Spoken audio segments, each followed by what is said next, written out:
মহাভারতে দেখেছেন আপনারা, মহাভারতের প্রথম পর্ব কি হয়েছিল কে বলতে পারবেন?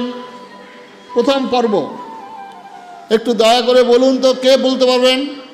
মহাভারতের প্রথম পর্ব কাকে দিয়ে শুরু হলো? ভীষ্ম পর্ব। কারণ ভীষ্ম ছিল তদানীন্তনকালের অভিভাবক। এই ভীষ্ম ছিল প্রাজ্ঞ, বয়োবৃদ্ধ, বিরাট যোদ্ধা, জ্ঞানী, কিন্তু তিনি তার যারা বংশধর তাদেরকে ঠিক মতো পালন করতে পারেননি। তাই ভগবান কৃষ্ণ মহাভারতের প্রথম ভীষ্ম পর্ব ভীষ্মকে বধ করেছিল। আজকে অভিভাবক অভিভাবিকা মহাভারত থেকে শিক্ষাটা নেবেন। তারপরেই বধ করা হয়েছিল কাকে জানেন? কোন পর্ব? দ্রোণাচার্য পর্ব। কারণ তদানীন্তনকালে তিনি শিক্ষক ছিলেন, ঠিক মতো শিক্ষা দান করেননি বলে দুর্যোধন দুঃশাসন তৈরি হয়েছিল।